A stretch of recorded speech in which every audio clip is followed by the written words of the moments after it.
Le Deutéronome, chapitre 15.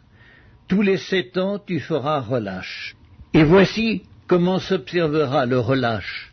Quand on aura publié le relâche en l'honneur de l'Éternel, tout créancier qui aura fait un prêt à son prochain se relâchera de son droit, il ne pressera pas son prochain et son frère pour le paiement de sa dette. Tu pourras presser l'étranger, mais tu te relâcheras de ton droit pour ce qui t'appartiendra chez ton frère. Toutefois, il n'y aura point d'indigent chez toi, car l'Éternel te bénira dans le pays que l'Éternel ton Dieu te fera posséder en héritage, pourvu seulement que tu obéisses à la voix de l'Éternel ton Dieu, en mettant soigneusement en pratique tous ces commandements que je te prescris aujourd'hui. L'Éternel ton Dieu te bénira comme il te l'a dit, tu prêteras à beaucoup de nations, et tu n'emprunteras point. Tu domineras sur beaucoup de nations, et elles ne domineront point sur toi. S'il y a chez toi quelque indigent d'entre tes frères, dans l'une de tes portes, au pays que l'Éternel ton Dieu te donne, tu n'endurciras point ton cœur, et tu ne fermeras point ta main devant ton frère indigent. Mais tu lui ouvriras ta main, et tu lui prêteras de quoi pourvoir à ses besoins. Garde-toi d'être assez méchant pour dire en ton cœur, la 7e année, l'année du relâche, approche.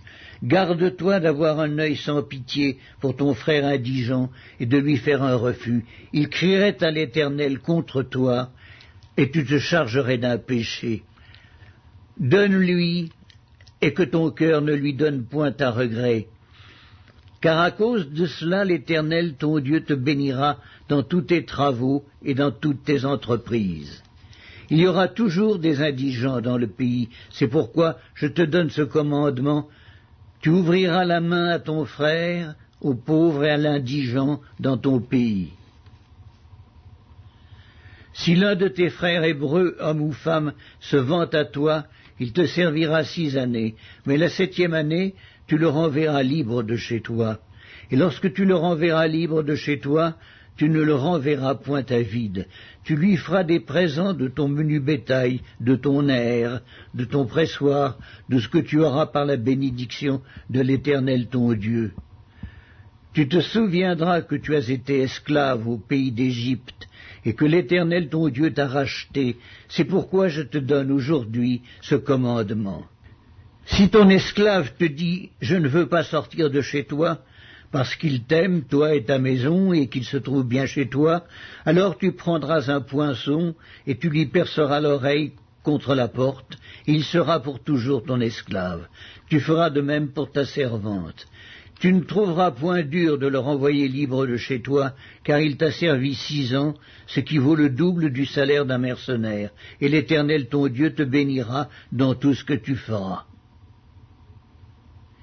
Tu consacreras à l'Éternel ton Dieu tout premier-né, mâle, qui naîtra dans ton gros et dans ton menu bétail.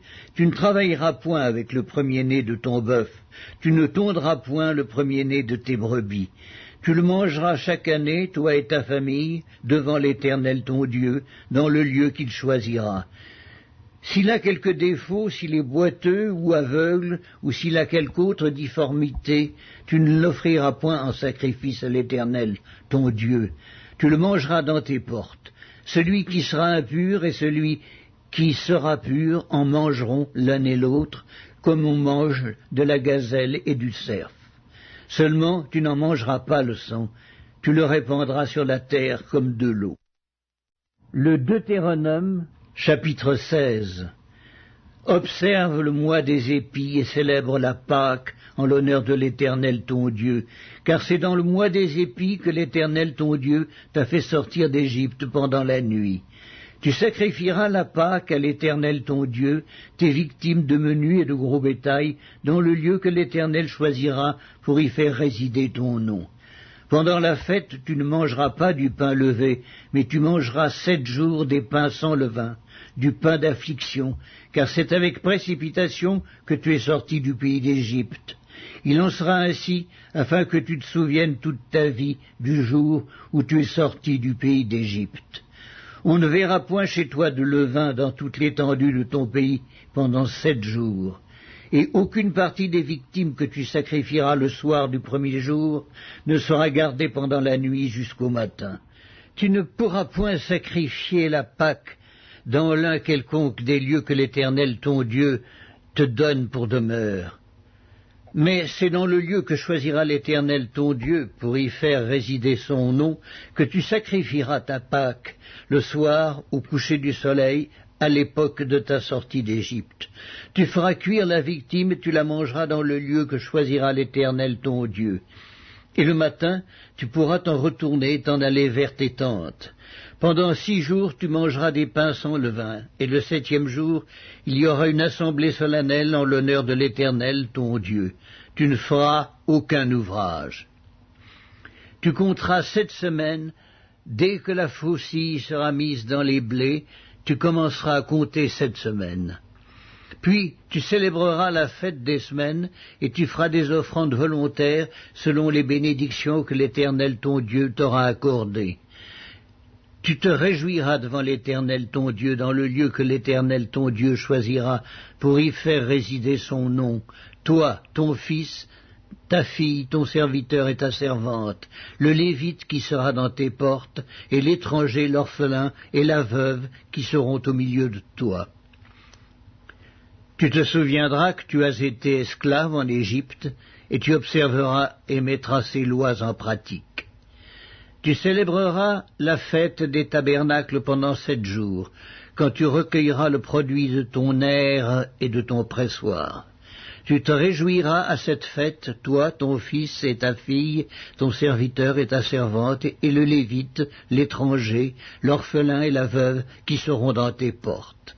Tu célébreras la fête pendant 7 jours en l'honneur de l'Éternel ton Dieu, dans le lieu que choisira l'Éternel, car l'Éternel ton Dieu te bénira dans toutes tes récoltes et dans tout le travail de tes mains, et tu te livreras entièrement à la joie. 3 fois par année, tous les mâles d'entre vous se présenteront devant l'Éternel ton Dieu, dans le lieu qu'il choisira, à la fête des pains sans levain, à la fête des semaines et à la fête des tabernacles. On ne paraîtra point devant l'Éternel les mains vides. Chacun donnera ce qu'il pourra, selon les bénédictions que l'Éternel ton Dieu lui aura accordées. Tu établiras des juges et des magistrats dans toutes les villes que l'Éternel ton Dieu te donne, selon tes tribus, et ils jugeront le peuple avec justice. Tu ne porteras atteinte à aucun droit, et tu n'auras point égard à l'apparence des personnes. Et tu ne recevras point de présents, car les présents aveuglent les yeux des sages et corrompent les paroles des justes. Tu suivras ponctuellement la justice, afin que tu vives et que tu possèdes le pays que l'Éternel ton Dieu te donne.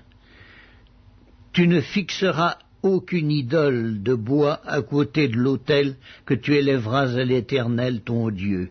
Tu ne dresseras point des statues qui sont en aversion à l'Éternel, ton Dieu. Le Deutéronome, chapitre 17. Tu n'offriras un sacrifice à l'Éternel, ton Dieu, ni bœuf, ni agneau, qui ait quelque défaut ou difformité, car ce serait en abomination à l'Éternel, ton Dieu. Il se trouvera peut-être au milieu de toi, dans l'une des villes que l'Éternel ton Dieu te donne, un homme ou une femme faisant ce qui est mal aux yeux de l'Éternel ton Dieu et transgressant son alliance, allant après d'autres dieux pour les servir et se prosterner devant eux, après le soleil, la lune ou toute l'armée des cieux. Ce n'est point là ce que j'ai commandé. Dès que tu en auras connaissance, dès que tu l'auras appris, tu feras avec soin des recherches. La chose est-elle vraie? Le fait est-il établi? Cette abomination a-t-elle été commise en Israël? Alors tu feras venir à tes portes l'homme ou la femme qui sera coupable de cette mauvaise action, et tu lapideras ou puniras de mort cet homme ou cette femme. Celui qui mérite la mort sera exécuté sur la déposition de 2 ou de 3 témoins. Il ne sera pas mis à mort sur la déposition d'un seul témoin. La main des témoins se lèvera la première sur lui pour le faire mourir, et la main de tout le peuple ensuite. Tu ôteras ainsi le mal du milieu de toi. Si une cause relative à un meurtre, à un différend, à une blessure, te paraît trop difficile à juger et fournit matière à contestation dans tes portes, tu te lèveras et tu monteras au lieu que l'Éternel ton Dieu choisira. Tu iras vers les sacrificateurs, les Lévites, et vers celui qui remplira alors les fonctions de juge. Tu les consulteras et ils te feront connaître la sentence. Tu te conformeras à ce qu'ils te diront dans le lieu que choisira l'Éternel, et tu auras soin d'agir d'après tout ce qu'ils t'enseigneront. Tu te conformeras à la loi qu'ils t'enseigneront et à la sentence qu'ils auront prononcée. Tu ne te détourneras de ce qu'ils te diront ni à droite ni à gauche.